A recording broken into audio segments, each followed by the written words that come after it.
Allez, aujourd'hui, vidéo à la fois sérieuse, à la fois un petit peu fun. On va faire une tier list des plateformes de freelancing. Alors, c'est mon sujet favori parce que je sais que beaucoup de freelances considèrent que c'est la solution magique à tous leurs problèmes. C'est la plateforme où, quand on se crée un compte, on a des missions qui arrivent toutes seules. Alors, c'est hyper alléchant, mais ça n'existe pas. Ok. Je sais, c'est dur à entendre, hein, mais malheureusement, c'est comme ça que ça marche. Il faut un peu bosser, hein. Malheureusement, il n'y a pas une plateforme où on arrive, on crée un compte. Oh, tiens, une mission à 800 € par jour. J'aimerais bien, hein, mais non, c'est pas le cas. Donc, on va quand même rester un peu sérieux. Je vais vous montrer mon avis. Tout ce que vous avez là, je vais mettre en plus petit. C'est des plateformes que j'ai utilisées au moins une fois pour aller dans des process de recrutement et assez avancés pour vous faire mon retour. Alors, je sais qu'il y en a d'autres, hein, qui existent, mais là, au moins, vous aurez mon propre avis. Et je vais essayer d'être vraiment objectif en vous disant vraiment pour quel cas de figure cette plateforme-là est utile, pour quel cas de figure elle n'est pas utile. Comme ça, vous saurez lesquels valent le coup de s'inscrire, mais dans tous les cas, vous comprendrez que moi, je ne vous conseille pas de forcément créer un compte partout, hein. C'est pas ça qui fait la différence. Et d'ailleurs, si vous restez jusqu'à la fin, je vais vous partager un petit bonus, peut-être que vous le voyez un petit peu à l'écran dans l'onglet là, pour pouvoir trouver des clients sans passer par une plateforme. Donc restez bien jusqu'à la fin, vous allez voir, ça peut vous plaire. Donc, si on commence tranquillement, ça, si vous ne connaissez pas, c'est la plateforme d'Alten. Donc Alten, c'est une très grosse ESN, un très gros réseau de ESN. Et Castor Network, c'est leur plateforme de freelancing. Ça part en B. Pourquoi? Parce que c'est cool dans le sens où il y a des missions qui ne sont pas forcément liées que à la tech. Vous avez des missions en bureau d'études, vous avez des missions dans l'ingénierie en général, des missions du style aussi chef de projet, etc. C'est cool. Par contre, le gros problème, c'est qu'il y a très peu de volume. Enfin, il n'y a pas assez de volume. Il n'y a pas très peu de volume. Il y a quand même du volume, mais il n'y en a pas tant que ça. Donc, ça reste vachement restreint, quoi. Et puis, souvent, il faut assez d'expérience. Donc, c'est quand même restrictif. Et puis, c'est que des missions d'Alten. Donc, forcément, voilà, vous avez pas un panel hyper exhaustif en termes de missions. Mais ça reste pas trop mal. Comet, Comet CA. Alors Comet, ce qui est hyper cool, c'est que quand vous avez un bon profil, peut-être que c'est aussi assez restrictif, mais quand vous avez un bon profil, vous allez avoir des missions de ouf. Comet, c'est vraiment la plateforme où il y a les meilleures missions d'après moi. C'est des missions avec des belles boîtes, très souvent c'est en remote, avec des très bons TGM. Et en plus, vous êtes accompagné par quelqu'un, une sorte d'ingénieur d'affaires 2.0, parce que tout se fait en ligne, qui va vraiment vous aider à vous coacher, à vous présenter, etc., à vous expliquer la mission. Donc ça, c'est vraiment top. Et aussi, point important, la commission, elle est très petite. Il me semble qu'elle est de 5%, ou si je ne dis pas de bêtises, 5 ou 10. Enfin, c'est assez petit par rapport aux autres plateformes. Donc, il faut quand même le préciser. Comet, c'est cool. Point négatif, et c'est pour ça que c'est pas en S, d'ailleurs même A, c'est même un peu beaucoup, c'est qu'il y a très peu de volume. Il y a assez peu de volume parce que je pense qu'ils font beaucoup de tri, ils veulent avoir que des belles missions, que des belles boîtes. Donc, ça, c'est assez restrictif. Mais ça reste quand même une bonne plateforme. Donc ça, si vous avez un profil qui est assez senior, créez-vous un compte dessus sans hésiter. Franchement, c'est vraiment top. Ensuite, Fiverr, ça part en dé tout de suite. Fiverr, alors si vous ne connaissez pas, Fiverr, c'est la plateforme un peu la plus connue dans le monde pour le freelancing, on va dire au forfait des petites missions par-ci par-là. Pourquoi je mets ça en D? Je pense que c'est une bonne plateforme qui a un bon potentiel, mais comme Malte, et on le verra après, c'est une plateforme où il faut vraiment s'investir sur le très long terme. Et en plus, le gros problème, c'est que vous êtes en concurrence avec le monde entier. Et quand je dis le monde entier, vous devez comprendre les Indiens. Alors j'ai rien contre eux parce que c'est vraiment des cracks, justement, parce que c'est des cracks que c'est un problème. C'est des cracks qui sont prêts à accepter 5 fois au moins que vous en TJM. Donc quand vous allez arriver, dire bonjour, je suis développeur Python, si vous voulez, je vous fais une automatisation Python. Ben, il y a un jeune en Inde à 13 ans qui va vous le faire pour 5 fois moins cher et le mieux que vous. Donc comment on fait? Ben on fait pas. Voilà. Donc il faut assumer qu'on est moins bon, il faut assumer que la concurrence est plus rude et que ça vaut pas le coup. Donc si vous voulez aller sur Fiverr, j'ai essayé de le faire. Clairement, c'est un travail sur le long terme et vous avez une très grosse concurrence. Donc, il vous faut un skill qui est très très avancé pour vraiment sortir du lot. Donc, pour moi, c'est un petit dé quand même. Freework, pour ceux qui me suivent savent ce que je vais mettre. Ça part tout de suite en S. Freework, c'est simple. C'est la plus grosse plateforme de freelancing en France. Clairement. Alors, je précise, freelancing en régie. Je sais que avec Malte, ça peut se taper, mais pour moi, il n'y a pas photo. J'ai fait des dashboards pour analyser ça. Freework, il y a un volume d'enfoirés. Il y a un volume d'enfoirés, il y a un nombre de missions qui est énorme. Alors par contre, problème, c'est que c'est que de la tech. Voilà. Enfin, problème, moi, c'est pas un problème, ça me va très bien, mais il faut le savoir. Vous n'aurez pas de mission de graphiste, de SEO, de je sais pas quoi. C'est que des missions dans la tech. Vous avez aussi des postes non techniques, hein, du style chef de projet, PO, PM, mais dans des contextes tech. Ok. Donc, plateforme de ouf. Plateforme de ouf aussi pour faire de l'analyse de marché, parce qu'il y a un forum, il y a des statistiques qui sont mises à jour chaque semaine. Vous avez du coup un très gros volume à analyser si vous voulez faire des stats. Donc c'est vraiment top, franchement, comme plateforme. Et aussi, c'est une très bonne banque de CV. Quand vous mettez votre CV là-bas, vous pouvez être sûr qu'il y a quasiment toutes les ESN de France qui vont l'avoir, parce que tout le monde a un compte là-bas. Enfin, les ESN ont un compte sur l'équivalent pro, qui n'est pas Freework, enfin c'est un autre nom, je me souviens plus, mais il y a l'équivalent pro, où dans leur côté à eux, ils voient tous les CV qui sont ajoutés au site.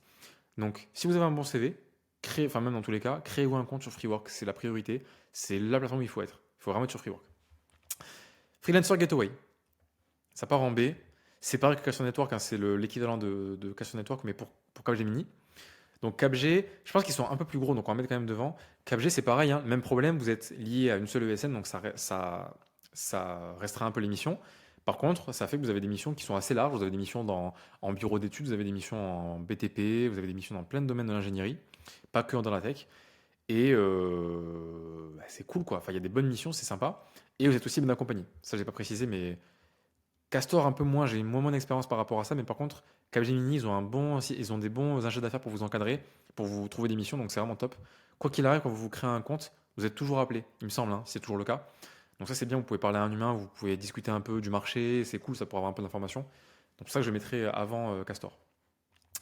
Le hibou, ça part en A. Le hibou, c'est l'entre-deux entre ces plateformes-là qui sont très cool et Freework. Parce que ça manque de volume. Par contre, ce qui est bien, c'est que ça agrège plein d'offres de missions de plein de SN différentes. Donc c'est un peu le petit frère de Freework. Alors je sais qu'ils sont en super grosse croissance. Moi, j'avais été en process assez loin quand je cherchais des missions au tout début sur Hibou, sur le Hibou. Donc il y a des bonnes missions, c'est pas mal, franchement, c'est une bonne plateforme. Mais je mettrais quand même avant Comet, parce qu'il n'y a pas beaucoup de volume non plus. Et les missions sont quand même moins bonnes que Comet, objectivement. Il y a moins de missions en remote, enfin, il y a quasiment pas de missions en remote, hein. Les TGM sont classiques, enfin voilà, il y a pas de. C'est moins bon que Comet. S'il y avait 4 fois le volume, je mettrais devant Comet, mais là, ils sont trop loin. D'ailleurs, Freework sont vraiment trop loin. Donc c'est bien, mais ce serait pas une priorité, quoi. Si je devais me recréer un compte depuis zéro, j'irais pas sur Hibou, j'irais sur Freework, éventuellement Comet, et c'est tout. Alors celle-là, elle est moins connue. Little Big Connection. Ça part en C. Alors c'est un peu particulier. Celle-là, c'est une plateforme qui est plus destinée aux petites agences, aux petites ESN de 5-10 consultants. Alors pourquoi je dis ça? Parce que ça m'a été conseillé par un mec qui est patron d'une ESN de 5 à... Non, c'était quoi? Un peu moins de 20 consultants. Donc il y a aussi une interface pour les freelances solo. Par contre, le niveau est assez haut. C'est des missions avec une grosse seniorité en général. L'avantage, c'est que c'est pas que en France, c'est toute l'Europe. Donc même non, même pas, c'est tout le monde entier, je crois. Il y a des missions en Inde aussi, je me souviens. Il y a des missions dans le monde entier. Par contre, petit volume, seniorité assez haute, pardon. Donc c'est pas forcément la meilleure plateforme quand on veut trouver des missions, quoi. C'est bien d'avoir un compte si vraiment on a que ça à faire. Mais clairement, de ce que j'ai compris, c'est vraiment plus pour ceux qui ont une petite ESN ou qui font de l'apport d'affaires, peut-être éventuellement, que ça peut être cool pour trouver des clients. Donc moi j'ai eu des très bons retours, mais côté petite ESN. Et moi quand j'ai testé, quand j'ai commencé à me créer des comptes dessus, c'était que des missions beaucoup trop seniors à une époque où sur Freework il y avait des missions de fou par rapport à mon niveau, hein. C'est pas que le marché était tendu ou quoi, c'est vraiment qu'ils n'avaient pas les missions qu'il y avait sur Freework. Donc c'est en C. C'est pas D parce qu'il y a quand même des belles missions et il y a moyen de trouver des trucs. Alors que Fiverr pour moi c'est mort. Mais clairement, voilà, c'est pas ouf non plus. LinkedIn. LinkedIn, c'est pas en top 1 tout de suite en fait. LinkedIn, bon, j'ai un peu abusé, c'est pas une plateforme de freelancing, c'est une plateforme voilà, c'est un réseau social. Mais si on considère que c'est dans le classement, c'est vraiment top 1. C'est top 1 parce que LinkedIn, vous avez vraiment la main, vous pouvez aller contacter les gens, vous pouvez trouver des recruteurs, vous pouvez aller les prospecter, vous pouvez faire du contenu, vous pouvez faire de la recherche avancée avec le premium, même en version gratuite, c'est assez avancé quand même. Vraiment plateforme de ouf. Quand vous êtes freelance, c'est vraiment incontournable. Que vous soyez freelance au forfait, en régie, en tech, pas en tech, LinkedIn c'est vraiment incontournable. Donc il faut vraiment que vous soyez dessus. Et si vous avez un compte premium, c'est encore plus cheaté parce que vous avez accès à la recherche avancée, qui pour ceux qui ne savent pas, elle est vraiment avancée, genre vraiment avancée. Donc c'est presque flippant. Donc franchement, LinkedIn, c'est vraiment obligatoire. Quand vous êtes dessus, il faut que vous ayez un bon profil optimisé. Il faut que vous sachiez comment aller parler à des gens. Il faut que vous ayez parlé à des recruteurs, quoi. Et ça, c'est hyper efficace. Au moins, clairement, c'est un des canaux d'acquisition principal, hein, sur la prospection. Vraiment, c'est Freework LinkedIn. Le combo, il est monstrueux. Oups. Et pour finir, Malte. Donc Malte, je sais que c'est la plateforme magique pour beaucoup de gens. Tout le monde est là à chercher l'astuce Malte pour avoir le profil optimisé, pour être en haut des classements. C'est quoi l'astuce pour optimiser le profil et tout? Les gars, alors je suis désolé, je sais qu'il y a des confrères qui sont sur Malte et ça marche très bien pour eux et c'est pas du tout ça que j'en mets en cause. C'est vrai que ça marche. Par contre, il faut remettre ça dans son contexte. À quel revenu ils sont et combien de temps il a fallu pour en arriver là? Parce que Malte, je suis d'accord avec eux et avec tous ceux qui pensent que c'est le cas, c'est une plateforme de ouf. Par contre, c'est ultra passif. Vous pouvez être le meilleur du monde en optimisation de profil, vous pouvez pas arriver du jour au lendemain top 1 des résultats. C'est pas possible. À part si vous avez des boosts, etc. Enfin, si vous faites un peu du black hat, parce que je sais que ça peut se faire sur Malte, voilà. Enfin, je dis ça parce que je l'ai fait aussi. Enfin, il y a plein de gens qui le font, voilà. C'est une plateforme de fou, hein, clairement, hein. Mais si vous voulez trouver des missions en régie, dans la tech, long terme, avec des bons tarifs et des bons clients, et rapidement, c'est pas du tout là qu'il faut aller, hein, je vous le dis. Et tous ceux qui sont dessus vous le diront. Par contre, en canal secondaire, c'est top. Vous avez un compte qui reste dessus, qui est bien positionné. Toutes vos missions au forfait, vous les faites passer par Malte, comme ça le référencement augmente. C'est pas mal pour ça. Par contre, effectivement, si vous voulez trouver des missions long terme, c'est pas là où j'irai. Alors, il y en a qui le font, hein. Il y a des freelances qui sont en régie et qui passent par Malte, parce qu'il y a des grosses boîtes qui sont sur Malte. Il y a BMW qui a un partenariat avec Malte. Il y a des grosses boîtes aussi qui passent par Malte, comme Air Liquide ou quoi. Donc, c'est vraiment une bonne plateforme, hein. Mais je suis obligé de la mettre en B, un bon B, un B+. Un B+. Parce que vraiment, l'effort à faire, déjà, vous n'avez pas le contrôle, vous pouvez faire autant d'efforts que vous voulez, ça ne changera pas la donne. Mais l'effort à faire, si vous voulez vraiment avoir des résultats, il est long, c'est très long et c'est dur, quoi. Il faut vraiment avoir des bonnes missions, avoir des bons retours. Il faut, enfin voilà, c'est du travail, quoi. Mais ça reste une bonne plateforme. Donc, je n'irai pas dire que c'est une fake news, que la plateforme elle est nulle à chier, qu'il n'y a pas de mission. C'est faux. C'est factuellement une plateforme qui a beaucoup, beaucoup de missions, vraiment beaucoup de missions. Par contre, ce qui est dur, c'est vraiment de se faire une place. Un peu comme Fiverr, hein. Fiverr, c'est comme Malte, mais en x10 en niveau. Donc, prenez ça quand même en compte. Et c'est pareil, quand vous voyez des stats sur Malte, attention, Malte, c'est un marché qui est vraiment différent du marché que vous pouvez avoir sur Freework. Malte, il y a beaucoup de forfaits, il y a beaucoup de juniors, les tarifs sont tirés vers le bas, c'est très concurrentiel. Donc, quand vous voyez des stats par rapport au TGM ou quoi, quand vous dites regardez les TGM par rapport à ce métier, les gars, ça vaut pas grand chose, hein. Je vous le dis très bien, clairement, c'est pas du tout ça qu'il faut utiliser comme référence si vous voulez avoir des stats sur le marché. Donc, pour tous ceux qui s'en serviraient pour analyser le marché, parce que je sais qu'ils ont des pages de stats, attention. Je vous dis attention, je dis pas que c'est complètement à l'ouest par rapport à la réalité, mais attention. Donc voilà, je pense qu'on n'est pas trop mal là. Je réfléchis, mais je pense qu'on n'est pas trop mal. Donc ouais, LinkedIn, Freework, Comet, c'est vraiment les trois sur lesquels j'irai. Et après, ouais, Malte, ouais, Freelancer Gateway, ouais, non, ça me paraît pas mal. Bon, il en manque plein, je sais qu'il y en a plein d'autres qui restent, mais là vous avez les plus grosses, enfin en tout cas celles que moi j'ai pu expérimenter. Et donc le retour, je peux le faire en pleine conscience. Si vous avez des retours à faire de votre expérience, n'hésitez pas, ça m'intéresse personnellement et je pense que ça intéressera aussi beaucoup les gens.